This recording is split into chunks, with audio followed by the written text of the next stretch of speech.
Este programa é livre para todos os públicos. O Senhor esteja convosco. Ele está no meio de nós. Proclamação do Evangelho de Jesus Cristo segundo Mateus. Glória a vós, Senhor. Naquele tempo, disse Jesus aos seus discípulos: Ficai atentos, porque não sabeis em que dia o Senhor virá. Compreendei bem isso.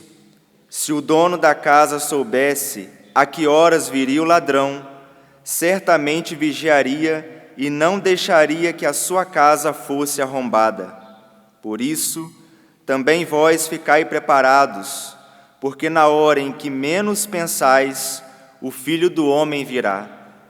Qual é o empregado fiel e prudente que o Senhor colocou como responsável pelos demais empregados para lhes dar alimento na hora certa? Feliz o empregado cujo Senhor o encontrar agindo assim quando voltar. Em verdade vos digo, ele lhe confiará a administração de todos os seus bens. Mas se o empregado mal pensar, meu senhor está demorando, e começar a bater nos companheiros, a comer e a beber com bêbados, então o senhor desse empregado virá no dia em que ele não espera e na hora que ele não sabe. Ele o partirá ao meio e lhe imporá a sorte dos hipócritas. Ali haverá choro e ranger de dentes. Palavra da salvação. Glória a vós, Senhor.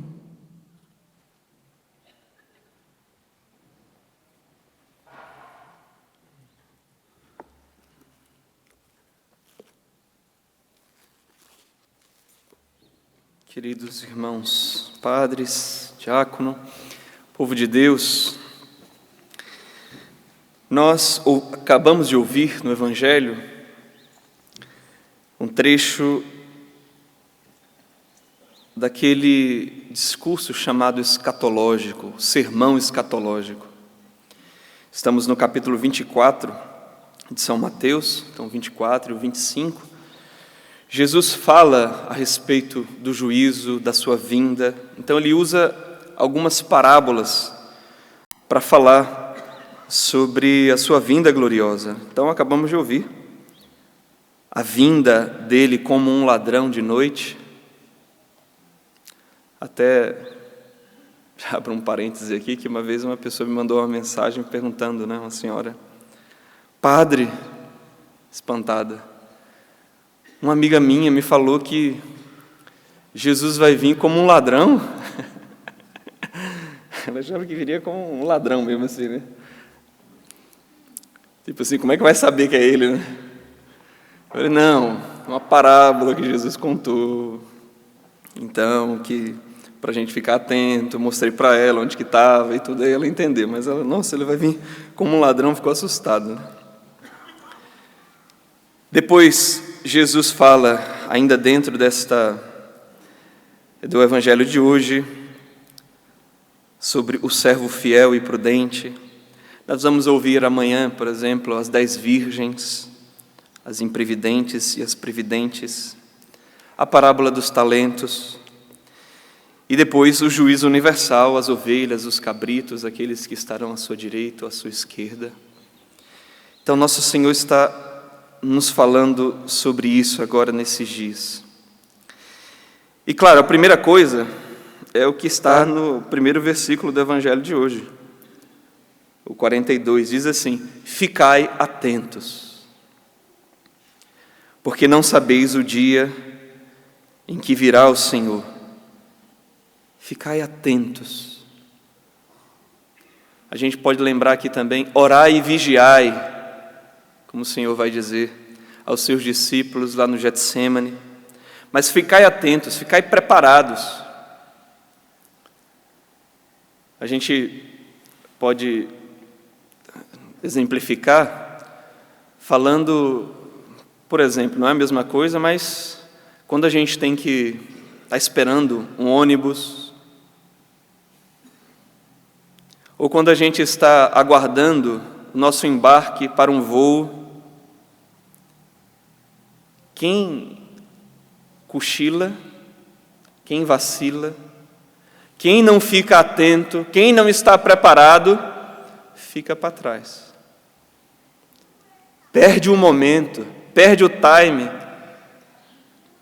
E convenhamos que a gente tem a passagem do ônibus, do avião, mas seria realmente terrível.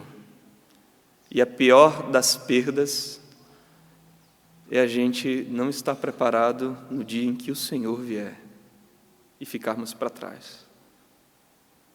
Isso aqui seria a maior desgraça, e pode ser a maior desgraça de nossas vidas, não estar preparado para a vinda do Senhor, não estar preparado buscando viver o Evangelho, procurando crescer, melhorar dia após dia no amor a Deus, no amor ao próximo, em colocar a palavra de Deus, em converter-se realmente. Isso é estar preparado. É buscar, assim como a gente vai ali, né? Falei do ônibus, do avião, a gente procura saber o horário, tudo certinho, é aqui mesmo que vai, né? A gente deveria ter uma preocupação grande em, de fato, olhar o que nosso Senhor nos fala, o que a igreja nos diz, para estar de acordo, para estar preparado quando vier aquele que deve ser o grande amor de nossas vidas, a gente não ficar para trás. Mas eu queria chamar a atenção agora, aqui, para o que o Senhor diz depois no Evangelho. Qual é o empregado fiel e prudente que o Senhor colocou como responsável pelos demais empregados para lhe dar alimento na hora certa? E quero falar sobre isso aqui porque na primeira leitura nós vemos realmente São Paulo, na carta aos Tessalonicenses, na primeira carta aos Tessalonicenses, mostrando o seu grande afeto e o seu grande amor para com sua comunidade. Nós ouvimos ele aqui nos mostrar a sua preocupação, dizendo: ficamos confortados em meio a toda angústia e tribulação pela notícia acerca de vossa fé. E depois ele vai falando, ele chega a dizer assim: olha, agora sentimos-nos reviver, porque vós estáis firmes no Senhor. Ele começa a mostrar o afeto que ele tem como pastor, como cuidador das ovelhas que lhe foram confiadas. Ele acaba de receber notícias, tinha enviado Timóteo para saber como é que estava a comunidade de Tessalônica. Timóteo voltou e agora ele está dizendo: nós estamos reconfortados. Mas veja, me permitam aqui pegar alguns trechos que ele fala antes do trecho de hoje, para mostrar o grande amor e afeto. Quão pastor fiel e prudente era São Paulo. Olha como é que ele vai dizendo aqui para a sua comunidade. Ele diz assim: olha, quanto a nós, irmãos, órfãos de vós por pouco tempo. Ele não está dizendo que a comunidade está órfã dele, ele está dizendo que ele está órfão. Mas ele diz assim: olha, quanto a nós, irmãos, órfãos de vós por pouco tempo, longe dos olhos, não do coração, redobramos os esforços para ver-vos pessoalmente, pois estávamos com muita saudade. Por isso quisemos ir até vós, mas ele diz: Satanás não permitiu. Na verdade, qual é a nossa esperança, ou nossa alegria, ou nossa coroa de glória diante de nosso Senhor Jesus, no dia da sua vinda, a não ser vós? Sem dúvida, vós sois a nossa glória e alegria. Olha o afeto com que ele fala da sua comunidade. Por isso, não mais aguentando, resolvemos ficar sozinhos em Atenas e enviar Timóteo, nosso irmão e colaborador em Deus, na pregação do Evangelho de Cristo, para vos confirmar e encorajar na vossa fé, a fim de que ninguém fique abalado em meio às tribulações presentes. Sim, primeiro vigiar e cuidar de nós. Mas o Senhor também nos dá uma missão para cuidar dos outros. Aos padres aqui, diáconos, pastores do povo de Deus, mas todos nós também, a nossa família,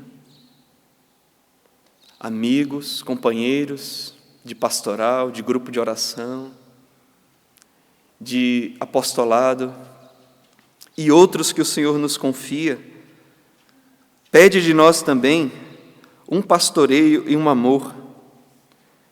E São Paulo ainda vai dizendo,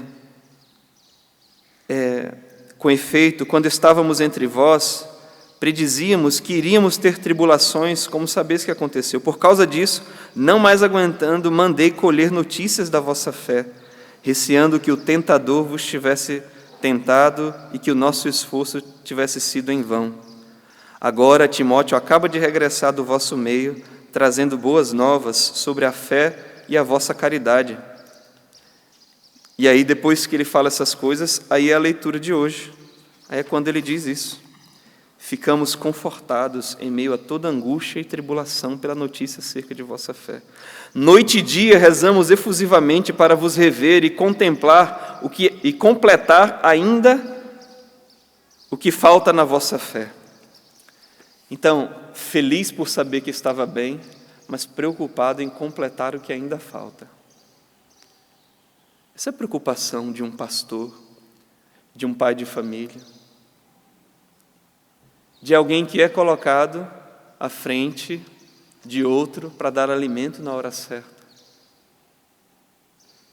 Nós podemos rezar e pedir a Deus que nos dê um coração como o dele, de um bom pastor, mas nós vemos aqui as manifestações de afeto, de carinho, que quem ama efusivamente demonstra aos seus.